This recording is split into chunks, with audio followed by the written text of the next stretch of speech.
dictadura ejerce su estrategia violenta y chapucera para amedrentar al pueblo cubano. La sociedad civil mantiene su intención de marchar y exigir sus derechos. También crece el respaldo internacional a los cubanos. Hasta el Vaticano llega el clamor de libertad. Hoy hablamos de estos temas y otros aquí en Con Cuba. Yo soy Maite Luna. Acompáñenme. El dramaturgo y activista Junior García Aguilera, promotor de la plataforma cívica Archipiélago, dijo que está decidido a seguir adelante, a pesar de que el régimen cubano está actuando desesperadamente y de forma descarada con la amenaza de encausar a los promotores de la marcha cívica del 15 de noviembre.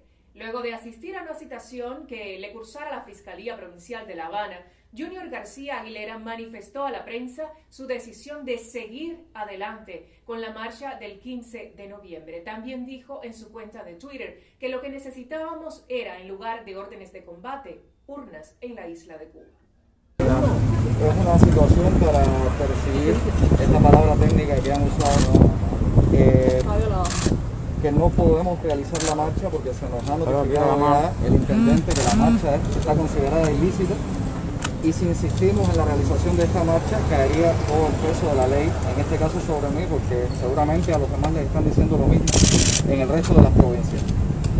Esto a mí personalmente me da la idea de que es obviamente una amenaza que viene desde el poder. Nos hicieron la situación en todas las provincias, es prácticamente la misma situación para todos, por lo tanto no es algo que salió desde aquí, desde este edificio, es algo que salió desde la dirección del país. Igual que las notificaciones o la respuesta que nos entregaron los intendentes, era obviamente la misma carta, redactada exactamente igual, ninguno de los intendentes puso una palabra en esas cartas, es una orden que obviamente viene desde la dirección del país. Yo percibo lo que ha ocurrido hoy como una amenaza directa del Estado. Francamente, no siento que haya una sola institución en el país donde nací que se ponga del lado nuestro, de la parte de ciudadanos que ni somos mercenarios, ni estamos recibiendo órdenes de ninguna parte, estamos simplemente mostrando abiertamente una diferencia de opinión, una diferencia de criterio, una diferencia de perspectiva sobre el país que soñamos y el país que queremos construir y en el país donde queremos participar también políticamente, de forma cívica y de forma pacífica, pero de forma firme. Y yo he tomado una decisión en este momento. Si las amenazas que me acaban de hacer en Fiscalía se concretaran, si finalmente me llevaran a juicio, si fuera detenido en cualquier momento, porque me han dicho que puede ser así, ya que también estoy bajo una cautelar desde el día 11 de julio por manifestarme pacíficamente frente al ICRT. Allí se nos acusó, supuestamente, o se nos acusó no, se nos está investigando bajo la causa de desorden público. Nosotros consideramos que no cometimos ningún desorden público ese día. Los que cometieron un desorden público fueron los que nos hicieron un acto de repudio, nos lanzaron un camión de escombros y nos llevaron a la cárcel y ninguno de ellos está siendo juzgado. Quizás algunos estén por aquí, por los alrededores, pero ellos tienen impunidad para actuar de esa manera. Y yo la decisión que he tomado es que si me llevaran a juicio, si fuera preso, renuncio, y lo digo públicamente, renuncio a cualquier tipo de defensa. No considero que eso sería un juicio legítimo. Considero que probablemente mi sentencia ya esté firmada, incluso desde hoy, desde antes de ir a una cárcel. Renuncio a cualquier tipo de defensa, no me voy a prestar a una farsa de juicio y voy a hacer absolutamente silencio si ese juicio se realizara. Por lo tanto, no voy a darles la posibilidad de que hagan legítimo algo que yo considero una farsa y que no tiene nada que ver con un juicio ni con justicia. Esa es mi decisión desde hoy. Yo mantengo el derecho que tenemos los cubanos de manifestarnos pacíficamente, de manifestarnos cívicamente. Me han dicho además que cualquier acto delictivo que se cometa ese día sería mi responsabilidad y se me juzgaría por esos delitos. Lo considero totalmente falso, porque si la seguridad del Estado infiltra a sus agentes para que cometan delitos ese día, no pueden acusarme de ellos. Hago un llamado también a la responsabilidad de los ciudadanos. Cada cual tiene que ser responsable de su comportamiento, de cómo se comporta ese día. La convocatoria que hemos hecho es absolutamente pacífica, cívica. La forma en que hemos pensado la marcha no tiene nada que ver con violencia, ni con desorden público, ni con agresividad, ni con enfrentamiento. Tiene que ver con la defensa digna de nuestros derechos. En un evento momento histórico, indiscutiblemente cubanos residentes en Europa y en Miami convocaron a una concentración en el Vaticano para el domingo 24 de octubre, a propósito de la marcha del 15 de noviembre en la isla de Cuba. Los participantes, liderados por el influencer Alexander Otaola, se dieron cita en la Plaza de San Pedro a las 8 en punto de la mañana para asistir a la misa del Ángelus oficiada por su santidad el Papa. Como antesala de la concentración dominical, cubanos, italianos y personas de otras nacionalidades que se solidarizan con la causa de la libertad en la isla de Cuba se concentraron el sábado en la plaza de la Madonna di Loreto exigiendo el fin de la dictadura en la isla, y aunque se enfrentaron a limitaciones de la policía italiana y al silencio del Papa, se escuchó en las voces de los cubanos el clamor de libertad. El deseo de marchar el 15N gana cada vez más respaldo en el mundo y dentro de la isla de Cuba. Los cubanos están hartos de vivir reprimidos e irrespetados. A los manifestantes de Archipiélago se unen cubanos de todos los puntos del país con el deseo de libertad. Esta semana han expresado su deseo de salir a las calles las madres de los presos del 11J, quienes expresaron en un comunicado que no tienen miedo de salir a luchar por sus hijos y ponerle rostro a la patria.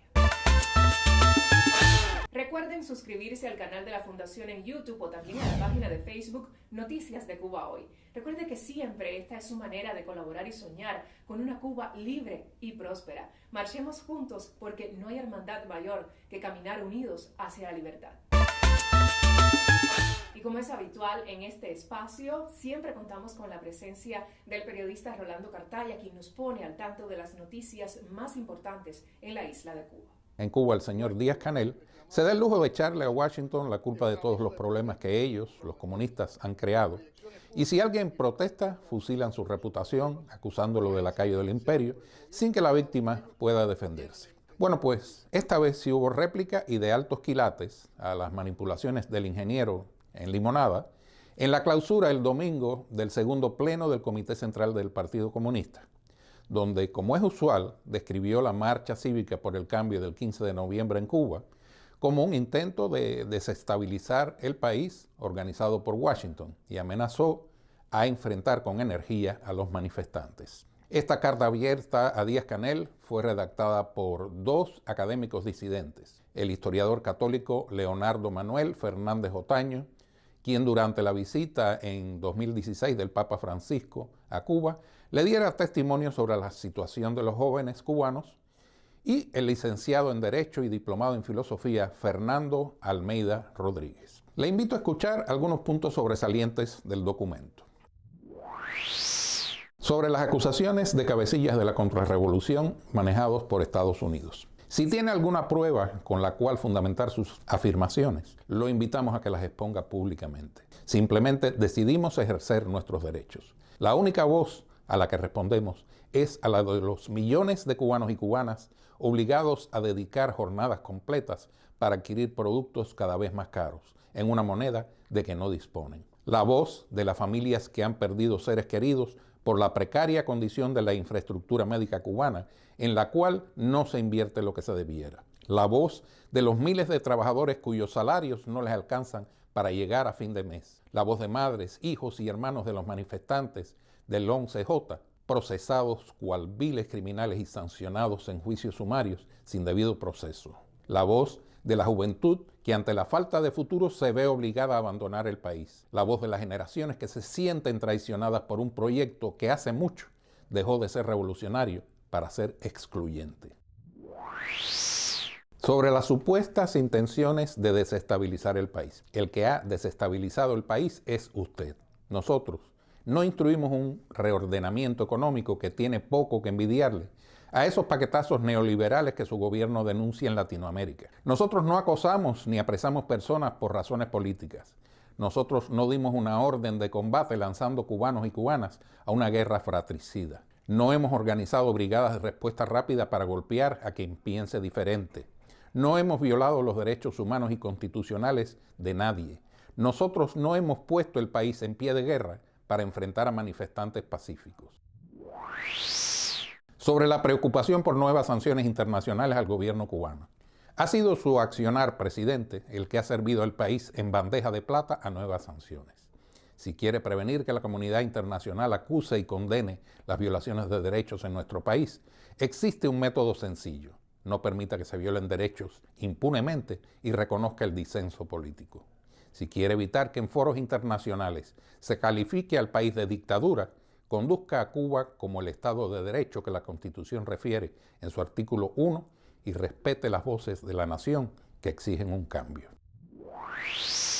Sobre la relativa ruptura del inmovilismo después del levantamiento popular del 11J. Hizo falta un 11 de julio para que el gobierno autorizara a toda prisa la entrada de medicamentos, para que recordara que los barrios humildes existen, para que se entregara un módulo de alimentos, para que se cometieran obras de mantenimiento y restauración en los espacios públicos, rebaja de planes de datos móviles y que finalmente se aprobaran e incorporaran las famosas MIPYMES. Estas acciones son nimiedades en comparación con la montaña de deficiencias y problemas que enfrentamos, pero si no hubieran habido manifestaciones y protestas, ni siquiera estas minucias las hubiéramos recibido.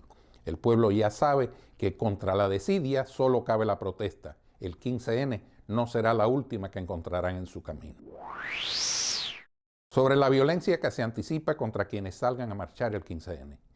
Todos han visto que la única incitación al odio y a la violencia viene de su parte. Los alaridos de sus partidarios recuerdan los ecos del fascismo que tantos millones de muertos ocasionó al mundo.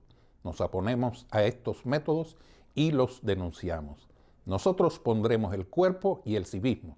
La sangre y la violencia de ocurrir van por usted. El texto completo de la carta abierta fue publicado en el muro de Facebook de Archipiélago y en Cibercuba bajo el título Carta de Archipiélago a Díaz-Canel. El que ha desestabilizado el país es usted. Búsquela y compártala, que no tiene desperdicio. Les espero en el próximo Con Cuba con más noticias de la semana. Muchas gracias, Rolando, y gracias también a ustedes por acompañarnos una semana más. Un futuro mejor es posible dentro de Cuba y está muy cerca el día en el que podremos construir la Cuba nueva que todos merecemos. De cada uno de nosotros depende el futuro de la isla. Antes de despedirme, les recuerdo suscribirse al canal de la Fundación en YouTube o también en el Facebook Noticias de Cuba Hoy. Nos vemos la próxima semana.